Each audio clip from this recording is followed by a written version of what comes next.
À toutes et à tous, bonsoir. Le débat, nous l'avons fait hier concernant la mise en résidence surveillée de l'ancien président de la République, Boni Yayi, même si officiellement les autorités béninoises ne reconnaissent pas l'avoir mis en résidence surveillée. Les conditions de son audition demandées par un juge d'instruction, un certificat médical délivré entre autres au juge, toute cette actualité autour de laquelle les avocats de Boni Yayi sont sortis. L'un d'entre eux nous a suivis et n'était pas d'accord avec certains propos tenus sur cette émission. Il a tenu à exercer, je dirais, un droit de réponse et nous le recevons ce soir, Maître Paul Katouatita. Bonsoir. Bonsoir. C'est donc avec vous que nous allons faire le débat ou refaire le débat. Je le disais, vous avez suivi le débat, vous n'étiez pas d'accord avec certains propos qui ont été tenus. C'est exact, c'est exact. Nous vous laissons alors exercer ce droit qui est le vôtre. Le droit de réponse. Alors, je vais apporter des précisions qui me paraissent très importantes parce que j'ai suivi hier et il me faut rapidement rétablir la vérité sur un certain nombre de points. Je suis co-signataire de la lettre adressée au juge d'instruction. Et je dois dire que les motifs de cette lettre ne s'articulent pas uniquement autour du certificat médical. C'est très important parce que tout se focalise autour du certificat médical et les débats d'hier se sont focalisés autour du certificat médical. Mais nous avons énuméré 4 motifs. C'est très important de le savoir.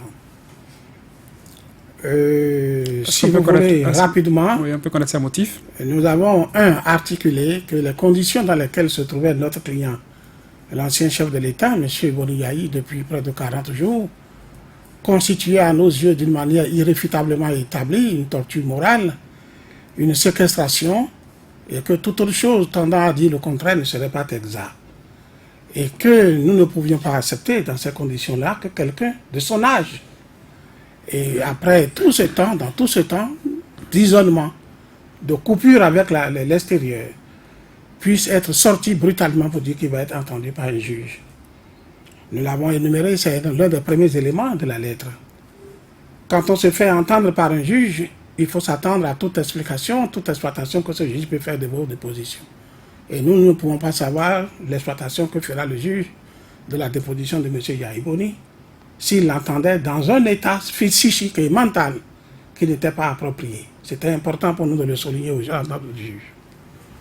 Alors, le deuxième élément que nous avons également souligné à l'attention du juge, c'est que dans cette affaire-là, M. Yayi Boni est en état de siège permanent depuis donc 41 ans. Ce n'est pas simplement une séquestration, mais un état de siège.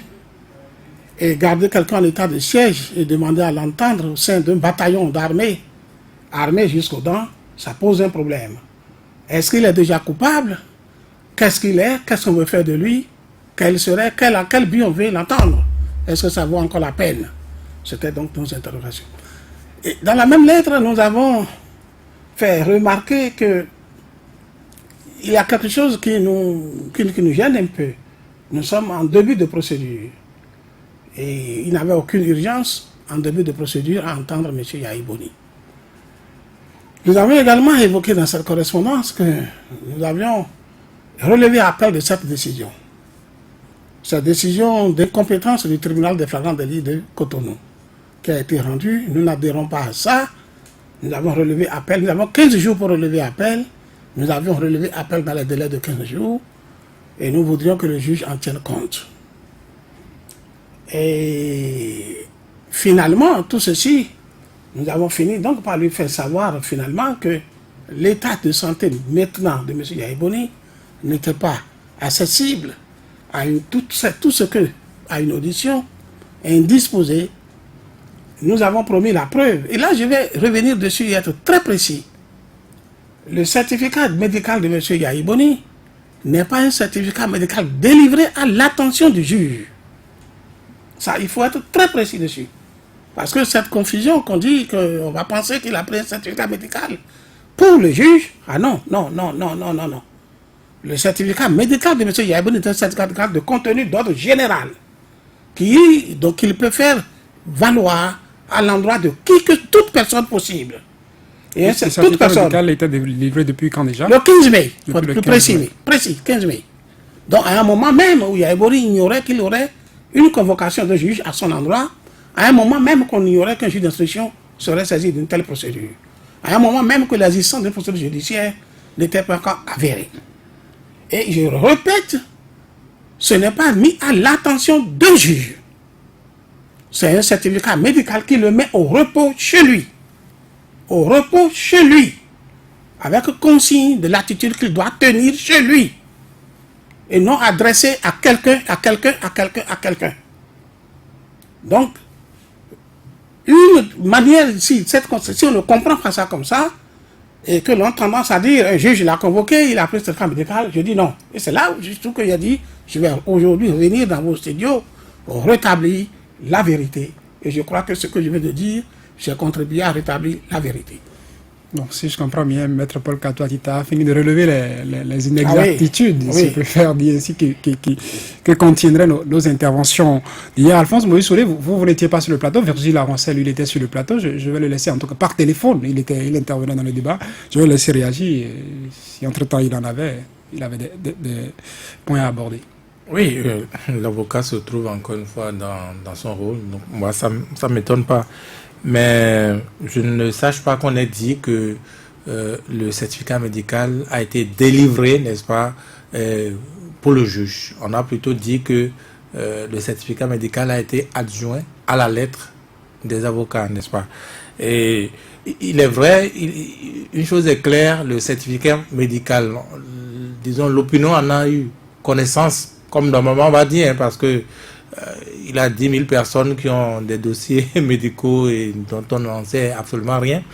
Et donc, l'opinion n'en a eu connaissance que à la lumière de cette affaire, de cette convocation, notamment, ce qui pourrait dans l'opinion paraître comme, n'est-ce pas, venu pour justifier, n'est-ce pas, l'indisponibilité de Boni-Yayi. Mais je ne pense pas que l'intention c'était de nier, n'est-ce pas, l'authenticité du certificat médical ou nier la maladie de Boni-Yayi. Moi, je ne crois pas. Alors, vous souhaitez qu'est-ce que ça vous suggère, vous, tout ce débat autour de la santé de Boni-Yayi, l'interpellation du juge, en tout cas, le juge qui a manifesté son intention de vouloir écouter l'ancien président de la République? Non, l'ancien président de la République a le droit d'être malade. Il a le droit d'être malade, il a le droit de bénéficier en dehors de la procédure judiciaire d'un certificat médical. Mais moi, j'aimerais demander au maître, vous avez vu l'ancien président Boni-Yayi, vous l'avez vu dans son état de maladie? Je vous dis, je n'ai pas besoin de voir M. Boni-Yayi. Tout le monde connaît ma relation avec M. Boni-Yayi dans ce pays. Et même si je suis depuis quelque temps en distance vis-à-vis de lui, il est en difficulté en ce moment. Il a su passer par les proches pour me joindre.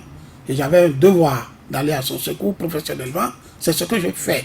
Et je voudrais ajouter ceci. Nous n'avions même pas besoin de certificat médical pour demander au juge de faire le report. Nous n'avions même pas besoin même d'un juge. Que la simple lettre de lui dire que nous, avocats et assistants de Yayi Boni, ne sommes pas disposés de veiller, boire, bien vouloir reporter. Parce que pourquoi?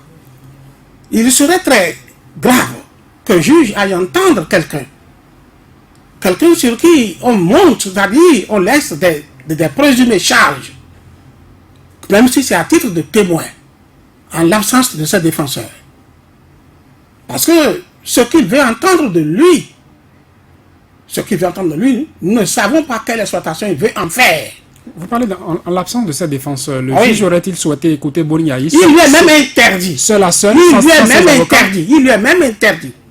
Lorsqu'il a l'intention d'entendre quelqu'un et qu'il sait qu'il va en arriver à son inculpation, de l'entendre comme témoin. Il est même interdit ça. Il est même interdit d'entendre quelqu'un. Lorsqu'il se dit dans son intérieur qu'il a des charges présumées contre quelqu'un, de l'entendre sans se prendre le gant de dire il faudrait que les garanties de sa défense soient assumées. C'est pourquoi je disais tout à l'heure que même quand on s'accroche au certificat médical à tout ça, on n'en avait même pas besoin. Nous connaissons la procédure, nous connaissons la pratique, on n'en avait pas besoin. Et nous savons là où ils veulent en venir. Oui, maître, dites-moi, qu'est-ce que l'on reproche à l'ancien président Boni-Yayi? Pour le moment, absolument rien ne nous a été dit. Et nous sommes au courant de rien. Il y a un dossier qui a été cité avec le juge vient à la maison. Quoi? Vous ne savez pas pourquoi le juge vient à la maison? Dit qu'ils veulent l'entendre dans l'affaire de premier et de mai. Est-ce que lors de l'audition des autres personnes inculpées, quelqu'un aurait cité nommément le nom de l'ancien chef de l'État? Je vais retourner en arrière. Je vais retourner en arrière. Les 1er et 2 mai, les officiers de police judiciaire ont appréhendé des gens. Tout le monde le sait. Ils ont interpellé les manifestants qui ont été pris et gardés dans les locaux de la police. Ils ont été entendus sur procès verbaux différents pendant 8 jours, parce que c'est le délai légal maximum en République du Bénin. Mais je peux vous dire que pendant ces 8 jours, aucun de ces jeunes n'a mis le président Yahya Boni en cause. Je peux vous le certifier. Vous les avez assistés tous? Ah non, non, non, je viens. Je suis du métier et je sais pourquoi je le dis. S'il l'avait mis en cause, le procureur de la République avait l'obligation de leur demander de l'entendre. Donc l'audition de Yahya Boni serait déjà eu lieu remonter entre le 1er et le 8 mai, parce qu'il y a les déferlements ont eu lieu le 8 mai 2019 et j'étais présent. J'étais présent à certains de ces déferlements. Entre le 1er et le 8 mai, il aurait été déjà entendu. Donc ce n'est pas d'aujourd'hui que c'est en train de parler d'une convocation de Yahya Boni par une autorité judiciaire. Les OPJ l'auraient déjà convoqué. Ils ne l'ont pas fait. Et certainement le procureur ne l'a pas demandé. Il ne l'a pas fait. Et ce procureur a reçu les dossiers. Il a reçu les dossiers, j'étais présent au déferment. Et c'est de lui-même qui a rangé ces dossiers en flagrant délit. J'étais présent. Nous étions présents. Donc il a suivi, il a orienté suivant ses pouvoirs. Et alors, donc s'il avait déjà à l'origine quelque chose contre Yahya Boni, il n'aurait pas dû orienter. Il n'aurait pas dû laisser le dossier être reçu sans dire écoutez-le. Alors nous sommes sortis de ce périmètre. Et subitement, le 28 mai, le tribunal se déclare incompétent. Nous savons ce que cela veut dire très souvent. Mais nous nous sommes tus. 2 ou 3 jours après, 4 jours après, d'une manière inhabituelle, une conférence de presse, un point de presse du procureur, et qui annonce que cela est fait pour aller à la recherche des commanditaires. Nous nous présentons devant le juge d'instruction. Première journée d'audition. Deuxième journée, il n'a pas eu d'audition. Troisième journée, on dit convocation de Yahya Boni. Nous ne sommes pas des enfants, nous nous sommes dit tout simplement. Le message était déjà lancé avant. Il faut aller chercher le commanditaire. Donc on veut aller à la recherche du commanditaire. Voilà, c'est simple que ça. Voilà. Est-ce que Maître Paul Katoatita, quand le juge du flagrant délit dit qu'il est incompétent et que peut-être on renvoie le dossier à un juge d'instruction, cela ne voudrait pas dire qu'on reprend le dossier puisqu'on soupçonne que derrière il y aurait des commanditaires pour qu'on reprenne les choses et qu'on aille à la recherche? Mais on aurait dû entendre les enfants, les jeunes ce jour-là à la barre. Nous avons demandé qu'ils soient entendus et que les débats révèlent des éléments compliqués, complexes, qu'un juge de flagrant délit ne peut à son niveau trancher. Nous n'avons pas été suivis. Nous n'avons pas été suivis. Ça aurait été le cas que c'est en audience publique que les jeunes manifestants arrêtés se seraient donc exprimés devant tout le monde en présence de leurs avocats, et on aurait su s'ils ont mis quelqu'un en cause ou pas et déceler la complexité de la procédure. Ça n'a pas été le cas. Voilà. Est-ce que vous ne trouvez pas que c'est le fait d'avoir joint le certificat médical de Boni Yayi à tous les points que vous avez relevés qui fait qu'aujourd'hui beaucoup estiment que c'est sur cet aspect, l'état de santé de l'ancien président que vous voulez jouer? Il est malade et ne peut être que malade. Après 40 jours de détention et plus sur le garde, il ne peut tomber que malade. Ça, ce n'est pas une question même à discuter. C'est normal, il a quand même 70 ans environ, sinon plus. Nos parents en ce moment-là n'ont pas des actes de naissance vérifiables. C'est des jugements supplétifs. Donc, c'est quelqu'un qui, de son rang, qui se trouve du jour au lendemain et persécuté. Il ne peut être que malade, il n'a pas de doute sur ça. Si quelqu'un doute de son état de santé, ils n'ont qu'à le voir. Mais moi, je dis, s'ils ont doute de ça, ils n'ont qu'à le garder là autant qu'ils voudront le garder là. Un jour, ses parents iront chercher son cadavre et l'inhumer et faire le deuil, c'est tout. Si aujourd'hui on autorisait Boni Yayi à aller se faire soigner et qu'il revenait, est-ce que les points que vous avez évoqués dans la lettre adressée au juge tiendraient toujours? Mais Yahya Boni, qu'est-ce qu'il a fait pour craindre de parler à un juge? Qu'on ne pense pas que Yahya Boni est un homme de nature à quitter le Bénin. Si c'est pour qu'il quitte le Bénin, il ne quittera jamais le Bénin, Yahya Boni, c'est pas possible ça. Pour ceux qui, peut-être que ceux qui ont cette idée en tête ne le connaissent pas. Il n'est pas un homme fait Oui, mais filles. son parti politique demande à ce qu'on le laisse aller se soigner. Mais il se soigne, il revient. Il reviendra répondre, il viendra s'expliquer. Mais l'asile, qu'on enlève ça de la tête, ça ne va jamais faire les choses. Et Ça il ne se vous a fait passera des pas. confidences là-dessus. Non, il n'est pas de cette nature, ça ne se passera pas. Qu'on le laisse aller se soigner, il reviendra. Ou qu'on le laisse même là libre. Et que des médecins de son choix viennent le soigner, il n'est pas du genre de l'asile. Il va mourir là, si c'est le front de la mort, il va mourir là au front là.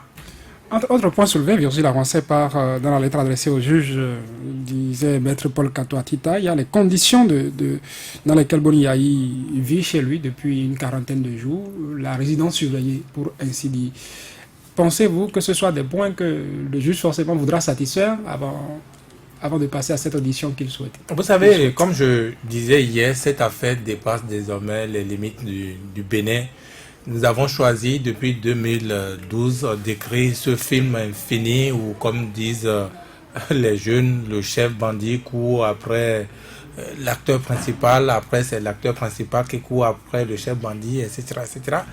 Et donc, nous sommes suivis à l'international. Et à l'international, on sait que, pas seulement à l'international, hein, même au Bénin, je ne vous apprends rien, même dans les commissariats, il est interdit, n'est-ce pas, que on vous torture d'abord avant de vous auditionner, de vous écouter. Tout ce qui se passe aujourd'hui à travers, n'est-ce pas, ces forces de l'ordre d'abord disposées, puis ça n'a pas suffi. On est parti amener un conteneur, puis 2 jours après, c'est le juge qui dit bon, je viens demain vous auditionner. Tout ça, ça a quand même l'air d'une torture. Il n'est pas sorti depuis plus d'1 mois. Et donc, vous comprenez que oui, même si c'est vous, avec votre jeune âge, c'est une torture morale. C'est quand même un coup sur votre psychologie. Donc, ce qui se passe aujourd'hui peut s'apparenter... Enfin, on peut facilement faire cette lecture-là, qu'on l'a mis dans des conditions, n'est-ce pas, pour qu'il n'ait d'autre choix que de lâcher un morceau, que de dire oui, j'ai envoyé les jeunes, ou je dis peut-être n'importe quoi. En tout cas, on l'a mis dans des conditions telles que il ne peut que dire ce qu'on attend de lui, ce qui est proscrit et par nos lois et à l'international et par tout ce qui est national reconnaissant les droits de l'homme, les droits humains. Donc voilà ce que je peux dire. Ce n'est rien de beau de mon point de vue, ce contexte-là, et que le juge, n'est-ce pas, aille l'interroger, l'auditionner dans ces conditions. Vous comprenez que c'est comme si on prêtait flanc, n'est-ce pas, à cette situation. Qui plus est, si il est malade, c'est qui humainement peut se comprendre également dans un pareil contexte. S'il est malade, je crois que on n'a pas le droit de se moquer de sa maladie, on n'a pas le droit d'en douter. Il faut d'abord, et ça également c'est les droits humains, il faut d'abord lui permettre, lui créer les conditions pour qu'il se soigne, quitte à ce qu'on découvre que non, il n'était pas malade et qu'une autre procédure peut-être puisse être engagée. Mais une fois que, eh bien, il dit ou ses médecins disent qu'il est malade, c'est que on doit a priori faire fi d'abord à cela et le soigner. Ça également c'est les droits humains, à contrario donc de ce qu'on observe, parce que encore une fois cette comment on appelle, ces conditions de mise à résidence surveillée, ça n'existe dans aucune des lois, comme disait un avocat, même pas dans le code code pénal, le tout dernier voté, qui est aussi sévère, qui est aussi méconnaisseur des droits de l'homme. Et ça n'existe pas là-dessus. Donc, il a beaucoup de travers déjà qui, n'est-ce pas, corroborent que il a comme un objectif qui est visé. Je pense qu'à l'international, ça ne donne pas une bonne image de nous. Parce que je dis encore une fois, il s'agit tout de même de l'ancien président de la République. C'est ça l'intérêt de l'affaire. Il s'agit d'un ancien président de la République. Donc, ce n'est pas, c'est pas un manifestant, ce n'est pas un vulgaire, je ne sais pas quoi. Si c'est l'ancien président de la République, ça donne envie de suivre, ça donne envie de voir, mais ils iront jusqu'où, qu'est-ce qui se fait dans ce pays-là. C'est là où c'est pas bien ce qui se joue. Alphonse Moïsoulé, la polémique aussi, c'est peut-être que beaucoup doutent que dans les conditions actuelles où se trouve Boni Yayi à Kadiaoum, qu'un médecin ait pu avoir accès à son domicile pour délivrer un certificat médical, ça faisait partie des éléments que beaucoup murmurent. Oui, c'est vrai que c'est leur droit de douter. Mais je dis, en matière de santé, il ne faut pas jouer avec la santé des autres. On n'a pas intérêt à dire de quelqu'un qu'il est malade, de l'autre qui n'est pas malade. Mais je voudrais dire, ce qui se passe aujourd'hui ne devrait pas étonner les Béninois observateurs. Quand je faisais du rangement, j'ai retrouvé Nouvelle Tribune, 2012. Après le point de presse, après accueil ouvert de Yahi Boni, août 2012. Je crois Nouvelle Tribune. Nouvelle Tribune a transcrit intégralement l'émission. Je me suis amusé à relire. Ouais, pour ceux qui ont regardé les films, Wang Yue Bruce Lee, c'est le patron. Le chef, oui, Wang Yue Bruce Lee, l'acteur principal. Et ce qui se passe aujourd'hui, c'est ce qui a commencé. Aucun homme politique ne peut me dire le contraire. Ce qui a commencé depuis 2012, c'est la suite. Vous savez, le président Boni Yayi a dénoncé en 2012 qu'on perturbait son régime, qu'on l'empêchait d'exercer le pouvoir qu'il a été confié par le peuple de 2012 à 2016. Il a dit, c'est pas moi qui l'ai dit, il a dit tout le temps, il a répété, il a estimé que des gens ont donné de l'argent aux journalistes pour l'empêcher de travailler. Je fais comparaison pour comparaison. Comparaison pour comparaison, peut-être on aurait soupçonné que bis repetita, le même scénario pourrait se reproduire. Et tout le monde, tous les Béninois, qu'on aime Yahi Boni ou qu'on ne l'aime pas, tout le monde connaît la force de mobilisation. Tout le monde connaît la sympathie que les Béninois ont vis-à-vis de cet ancien président. Il suffit qu'il sorte dans la rue et ça se constate. Donc, il faut le mettre en état de nuire, je ne sais pas, ou bien de l'empêcher. Parce que s'il sort, qu'il le veuille ou non, les gens vont le suivre. Les gens vont respecter ce qu'il dira. Donc aujourd'hui, il faut l'empêcher. On ne peut pas observer ce qui se passe aujourd'hui sans remonter en 2012. Si vous êtes observateur de la vie politique, si vous êtes homme politique, vous devez lier. C'est la suite. Vigile l'a rappelé. Le feuilleton. Concéder à ceux qui ne feront pas la liaison forcément. Non, on doit faire cette liaison. Leur droit à la différence. Je suis d'accord, mais si vous êtes homme politique, vous devez faire cette liaison-là. C'est l'un qui a remplacé l'autre. Hein. Et l'un reprochait à l'autre de lui tendre des pièges, de lui faire des crocs en jambes. Donc, pour éviter que la même chose ne m'arrive, je prends mes dispositions.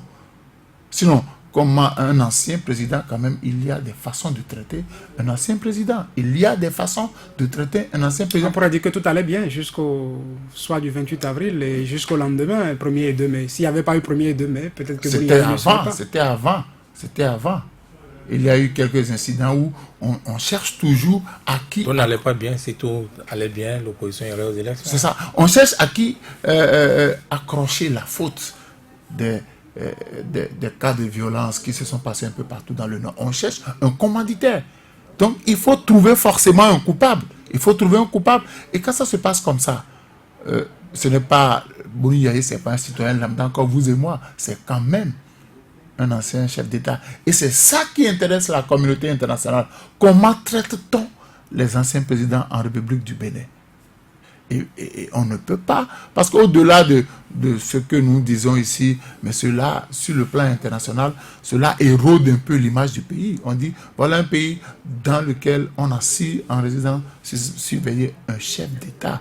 Que lui reproche. C'est pourquoi tout à l'heure je demandais au maître, est-ce que lors de l'audition des différentes personnes arrêtées, quelqu'un aurait cité le nom? Le maître a répondu non. Et je dis, que reproche-t-on alors à l'ancien président? Qu'on nous dise clairement ce qu'on lui reproche. Parce que si on ne nous dit pas ce qu'on lui reproche, il sera difficile. Parce que nous ne serons pas là quand il sera auditionné par le juge. Et le maître l'a rappelé, on peut utiliser toute déclaration de l'ancien président contre lui par la suite. Donc il faudrait que nous puissions faire l'effort, que chacun dans son rôle joue sa partition. C'est un ancien chef d'État. Quel que soit ce qu'on lui reproche. Ici, on a dénoncé quand Atao avait été malade, difficilement voir les conditions dans lesquelles Atao a été évacué. On nous a dit que l'ancien préfet avait des problèmes de santé. On a appris qu'il a été évalué. Un ancien chef d'État est malade. Donnez-lui l'opportunité de se soigner. Donnez-lui l'opportunité de se faire soigner. Parce que c'est important. Vous voyez, tout à l'heure, le maître a parlé de cadavre. Moi, je ne serais pas à la main jusqu'à ce point. Mais personne ne souhaiterait que ce drame intervienne. Personne ne souhaiterait que, assis en résidence surveillée, que le chef de l'État Boni Yayi ne puisse pas bénéficier des soins. On ne joue pas avec la santé de quelqu'un. Même si c'est votre ennemi et que vous passez sur la route et qu'il fait un accident, le cœur vous demande de le soigner. Après, vous allez régler vos problèmes. Moi, je voudrais qu'au sommet de l'État, qu'on pense à cela. Parce qu'il y a des Béninois qui observent. Il y a qu'à l'international, on nous observe. Et ça ne rassure pas. Ça ne rassure pas. Est-ce qu'on a peur que si on l'envoyait à l'extérieur, il ne reviendrait pas? Moi, je ne sais pas. Mais donner l'occasion aux Béninois de dire que on lui prête la bonne foi, il ira se faire soigner, il reviendra et il répondra de ce qu'on lui reprocherait. Maître Paul Kato-Atita, pendant la conférence de presse, tout comme ce soir, vous avez évoqué la gravité de l'état de santé de Boni Yayi. Est-ce que dans ce, même malgré le contexte, il a demandé à voir un médecin et on a empêché au médecin d'avoir accès? Je vous dis quelque chose, Boni Yayi est un gros malade. Il est malade, il est gros malade. Et ceux qui gouvernent le pays aujourd'hui ne peuvent pas se dire qu'ils ne savent pas que Yayi Boni est un gros malade.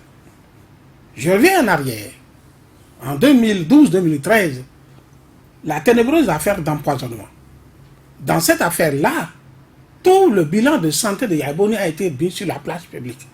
Tous les Béninois ont eu l'occasion de connaître les médicaments que Yayi Boni prend chaque jour et à chaque heure, matin, midi et soir.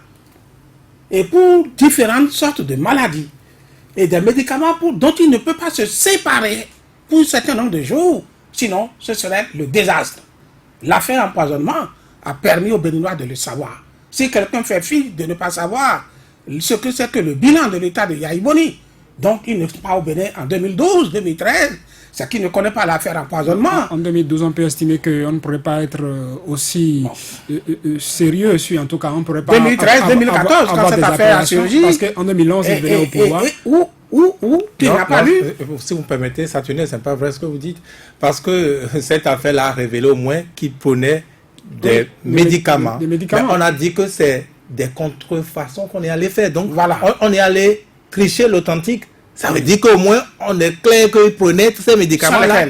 Oui. Et c'est parce qu'il prend ça qu'on est allé faire du faux. Non, on ne dit pas qu'il ne prenait pas de médicaments. En 2011, le président de la République a dû se soumettre à certains tests avant d'être réélu. Je viens là. En 2011. Je reviens à vous tout à l'heure.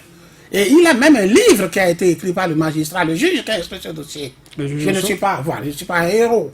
Ce livre-là décrit les médicaments du chef de l'État, décrit les maladies, les dépositions des gens des autres. Donc, si quelqu'un dit qu'il ne sait pas que Yayi Boni est un gros malade, donc celui-là, il ne veut pas reconnaître la vérité. Et pour rejoindre ce que vous dites tout à l'heure, en ces moments même de 2012, 2013, 2014, dans ce qui propose sur l'état de santé de Yayi Boni, le public savait déjà que son médecin personnel de l'État béninois, dans ses propos, disait que si on était dans un pays démocratiquement sérieux, ce monsieur n'était pas apte pour être chef de l'État, en raison de son état de santé. Yayi Boni même nous le racontait avec plaisir et ironie les propos de son médecin officiel de l'époque. Donc, on ne peut pas dire au sommet de l'État du Bénin aujourd'hui qu'on ne sait rien de l'état de santé de Yayi Boni. Ce n'est pas le certificat médical en place aujourd'hui qui vient éclairer sur le dossier médical de Yayi Boni. Les gouvernants actuels savent bien l'état de santé de Yayi Boni. Ils le savent plus que quiconque. Et lorsque Yayi Boni vient dire aujourd'hui, ses avocats disent aujourd'hui, il est malade, il ne devrait avoir aucun doute dans leur esprit de le savoir. Ça, donc, il ne devrait pas avoir de doute. Tout le reste serait de l'hypocrisie. Voilà. Parce que dans l'état actuel, le médecin a essayé d'aller à son chevet, on a dit non. Est-ce que vous avez dit qu'il n'ira pas l'exil? Non. Je vais vous dire quelque chose. Depuis qu'il est confiné dans son coin, la loyauté m'oblige à le dire. Une seule fois, je suis allé là, mais une seule fois, la police m'a également permis d'y aller. Et je dois dire être sincère et honnête. Ce que j'ai vu m'a accueilli avec joie. Les policiers qui ou étaient dans de la faction, maison? de faction. Parce que M'ont accueilli avec on ne peut joie. pas ne pas connaître Maître Pancadouati. M'ont accueilli avec amour. M'ont accueilli avec grande satisfaction. J'en étais surpris. Et je m'étais demandé même, est-ce que ce qu'on dit, qu'on ne vient pas ici, est-ce que c'est vrai? Et c'était après les propos de son avocat, Maître Agbodjo. C'était juste après. Vous nous confiez qu'après lui, vous vous êtes Oui, voilà, rendu, juste, vous avez pu voir votre après, à Bodjon. Et j'ai même garé ma voiture. J'ai demandé qu'ils veillent sur ma voiture. Gentiment, ils vont veiller sur ma voiture. Et mon fils qui était à bord. Je suis rentré dans la maison, c'est vrai. Je n'ai pas fait une seconde. Parce que c'était juste pour recueillir un message de sa part. Je ne l'ai pas vu. J'ai vu les gens de sa maison recueillir le message. À mon retour, ils étaient même étonnés de me voir revenir aussi rapidement. Je leur ai dit non. Ce n'était pas de lui-même en réalité, c'est juste échanger avec le gars de la maison. Donc, voilà, donc, pour ce qui me concerne, la seule fois que j'ai été là, je me rappelle. Vous ne l'avez pas vu parce qu'il était déjà malade à l'ité ou quoi? Ayant travaillé avec lui et connaissant des fois ses habitudes, et il lui arrive comme ça de vous envoyer, de vous dire de vous faire signe. Et lui-même ne vous livre pas le message, mais vous le fait livrer par personne intermédiaire. Voilà. Donc, moi, ça ne m'a pas surpris, ni rien du tout, que ce soit un intermédiaire qui me livre le message. Je me suis retourné, parti. Voilà. Donc, il n'est pas exclu que d'autres aient bénéficié de la même facilité comme moi et qu'il y a eu des gens qui n'en ont pas bénéficié. Voilà. Parce que en prison, l'une des personnes qu'on autorise même un détenu à voir, le médecin en fait partie. Voilà. Pourquoi pour le cas de Boni Yayi, on interdirait à un médecin d'avoir accès? Ah mais ça dépend. Ça dépend. Moi, je dis c'est la seule fois que j'ai été et c'est la manière dont j'ai été reçu et j'avais la loyauté de le dire. Le restituer. De le Mais restituer. le point que vous soulignez dans votre lettre adressée au juge semble être rectifié, si c'est moi qui ai tort, des préalables que vous posez à l'audition de Boni Yayi. Préalable, oui. Oui, préalable, oui. Parce que nous ne sommes pas d'avis de le faire entendre, quel que soit le titre auquel on voudra l'entendre, dans ce contexte où nous n'avons pas la garantie qu'il a joui de tout son équilibre psychique et mental. Dans le contexte de séquestration. Là, hein. Et nous disons au juge, et à travers lui aux autorités, puisque ce n'est pas le juge qui l'a mis dans la séquestration. Nous ne nous en prenons pas au juge. Et je dis encore une fois, toutes les fois que je rentre dans le bureau de ce juge d'instruction, et je crois mes confrères également, il nous a toujours bien accueillis avec choix. Ça devrait faire partie des règles d'or. Accueillis Vous avez avec droit, choix, nous n'avons pas, au plan de travail, de difficultés avec lui jusqu'à maintenant. Jusqu'à maintenant. Dans mon esprit, je n'ai pas de grief personnel contre lui. De par mon expérience, je sais que même l'audition de Yayi Boni ne devrait pas être de lui. Ne devrait, de par mon expérience, ne devrait pas être de lui. C'est-à-dire, qu'est-ce que vous voulez dire? Ah non, le juge d'instruction travaille en relation avec le parquet. Le parquet peut lui avoir suggéré, insisté et le forcer à le faire. Voilà. Est-ce qu'il était obligé d'exécuter ce que le parquet dirait? Son indépendance dans l'affaire. Indépendance, souvent, ça a un effet théorique souvent dans certains contextes. Dans certains contextes, un effet théorique. Comme celui-ci? Dites les choses comme ça. Et donc, je n'ai pas dans mon esprit grief contre le juge, absolument pas. Non, je suis un homme de loyauté. Tout à l'heure. Donc, je ne pense pas. Mais, l'audition, je ne dis encore que je ne pense pas que cela soit d'initiative du juge. Est-ce que dans la pratique, le juge peut, avant l'audition, au vu de ce qu'il observe, dire non, bon, le détenu là, ou bon, voilà, de prévenir, il faut qu'il ait subi telle amélioration au plan sanitaire ou avant que moi je ne puisse l'écouter. Est-ce que c'est dans l'autre dossier? Ici, le juge, quand le juge veut mettre quelqu'un, le sortir de la société, il l'envoie en prison. Ce n'est pas le cas. Le juge ne peut pas mettre Yayi Boni en résidence surveillée. Les tests ne lui donnent pas ce droit. Et nous savons que ce n'est pas de lui. Donc il est étranger à ça. Est-ce qu'il peut ordonner que Boni Yayi aille se soigner d'abord? Il n'est même pas sous son autorité à aujourd'hui. Il n'est pas un inculpé, il n'est pas poursuivi. Mais pourquoi vous insistez que l'initiative d'écouter l'ancien président n'est pas du juge? Je vais vous répondre. Rappelez-moi votre question tout à l'heure si j'oublie. Je dis, le juge, jusqu'à aujourd'hui, n'a aucune emprise sur Yahya Boni, judiciairement. Judiciairement, pour avoir d'emprise sur quelqu'un, il faut qu'il soit en détention. Il n'est pas en détention, même un inculpé. Et pourquoi il va l'écouter alors à la maison? Il l'écoute. Je vais vous l'expliquer. Tout à l'heure, je suis parti de la procédure au niveau de la police judiciaire. Où, si réellement les gens avaient des charges contre Yahya Boni, ils l'auraient fait déjà écouter là-bas. Ce qu'ils n'ont pas fait, ce qui n'a pas été fait, jusqu'au déferment et jusqu'à la saisine d'un tribunal, le tribunal de Francandel, qui s'est déclaré incompétent. Mais quand on vient devant le juge d'instruction, le juge d'instruction, lui, dans son évolution, et généralement, voilà ce qui se fait dans la démarche. En premier lieu, il écoute le plaignant, s'il a un plaignant. Après le plaignant, il aborde les personnes qu'on a mises en cause. Il les écoute l'un après l'autre. C'est qui le plaignant dans ce cas? Je n'en ai pas vu. Il écoute l'un après l'autre. Il fait procès de confrontation. Et après ça, il dit, je vais élargir mon enquête.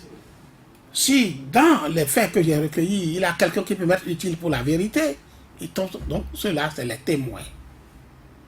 Mais ça peut être le cas de Boni Yayi. Les témoins. Alors, mais le problème qui se pose, c'est que pour aller, le témoin, celui qui l'écoute comme témoin, partant l'écouter comme témoin, peut devenir après un inculpé pour lui. Il l'écoute comme témoin, vous ne savez pas, l'analyse qu'il fera de sa déposition, il devient un inculpé pour lui. Est-ce qu'un témoin peut refuser d'être témoin? Il dit, je ne veux pas répondre. Je ne veux pas que la loi ne l'autorise pas. Tout ce qu'il peut, c'est peut-être de ne pas répondre à certaines questions. À certaines questions. Donc s'il refuse, la loi autorise à ce qu'on l'écoute de force? Oui, il ne pourra pas refuser d'être entendu comme témoin.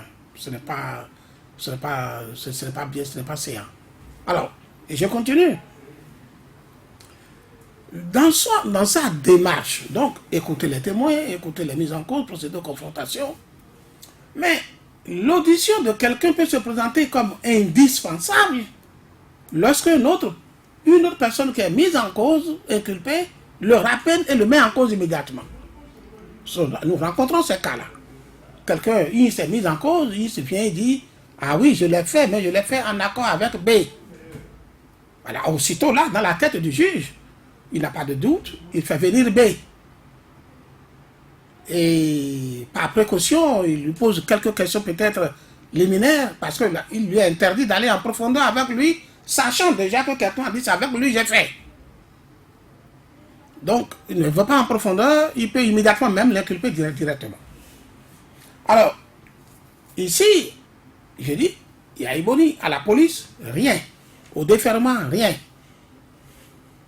Mais, nous venons devant la juge d'instruction, première séance, deuxième jour férié, c'est le Ramadan, troisième jour, rendez-vous pour audition, le rendez-vous n'a pas tenu, dans la matinée, et l'après-midi, nous apprenons tout simplement que Yahya Boni doit être entré. Oui, mais Maître Paul Katouatita, est-ce que le témoin... Laquelle? S'il vous plaît, Laquelle? Alphonse. Est-ce que le témoin ne peut pas être Yahya Boni parce qu'une partie, n'est-ce pas, des scènes dont il est question se sont déroulées chez lui? Cela est juste. Cela est juste. Vous avez posé une question juste et pertinente. Cela est juste. Alors, le débat qui se mène aujourd'hui vient à poser un autre problème. Le problème de savoir, est-ce que, parce qu'il faudrait analyser un certain nombre de facteurs. J'ai dit tout à l'heure que lorsque nous nous sommes retrouvés devant le juge d'instruction, le juge des flagrants délits, incompétence, le communiqué du parquet qui est venu après. La conférence de presse voilà, du procureur. Que nous sommes allés devant le juge d'instruction pour permettre de rechercher les commanditaires.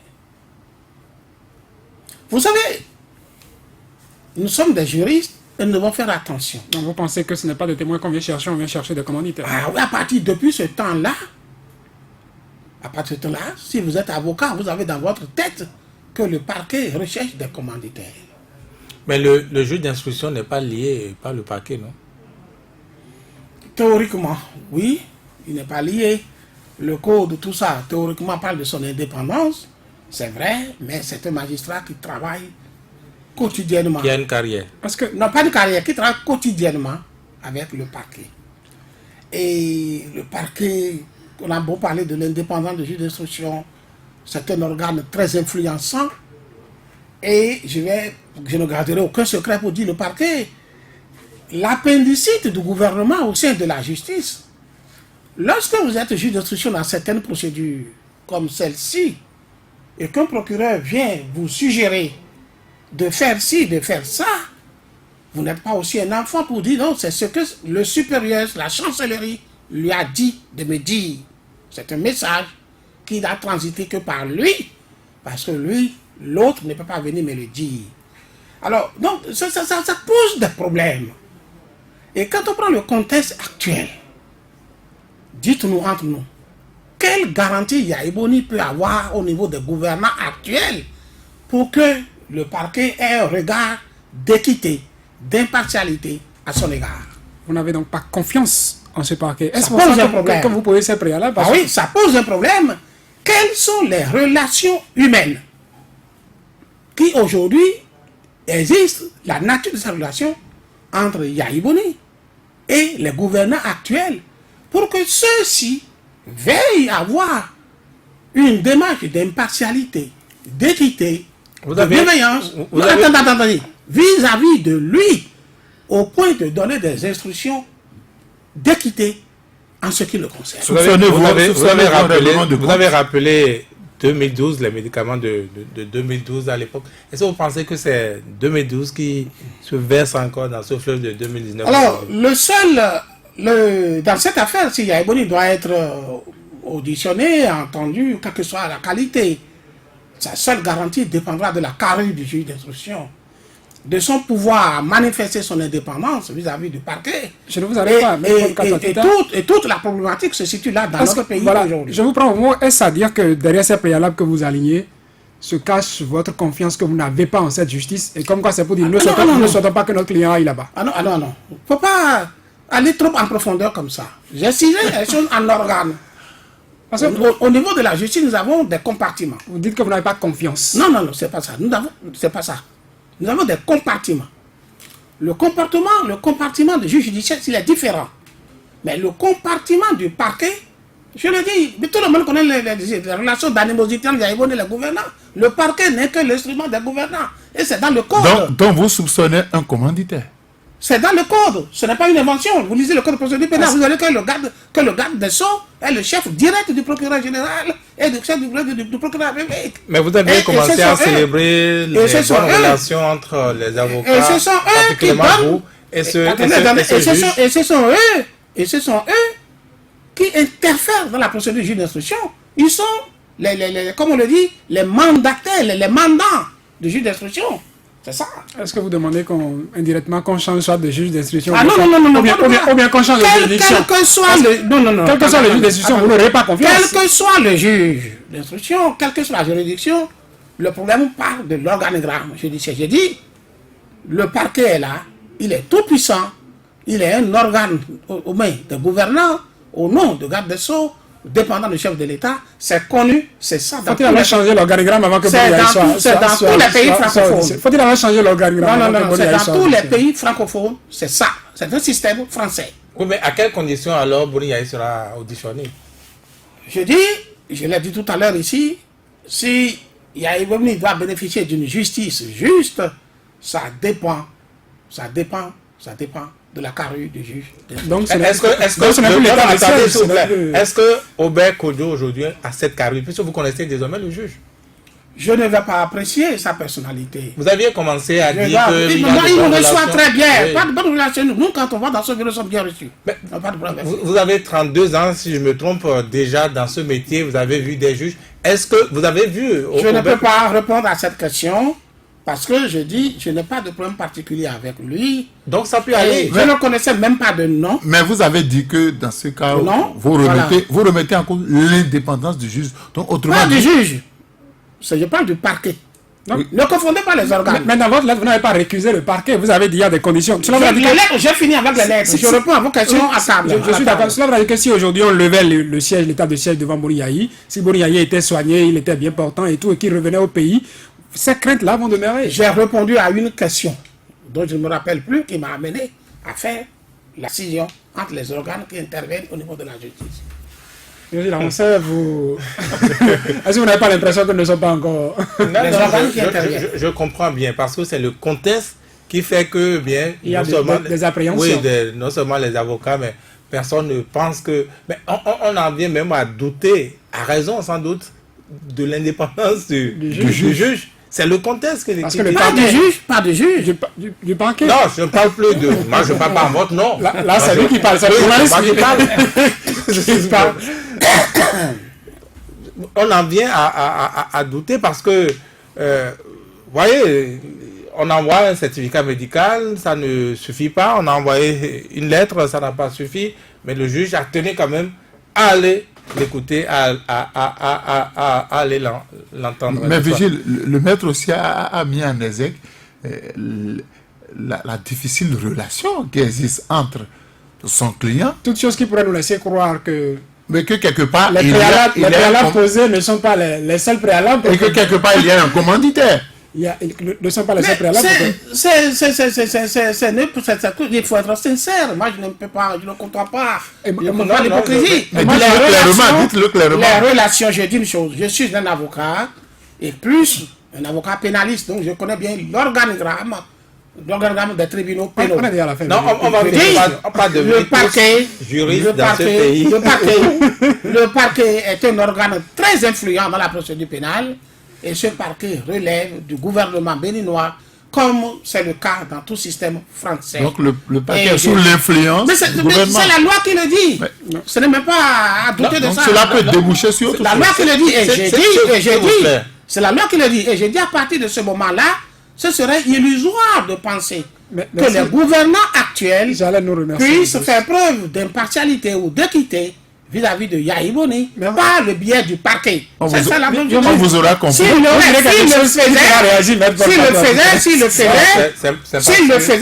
S'il le faisait, ce serait vraiment une bonne surprise. Voilà.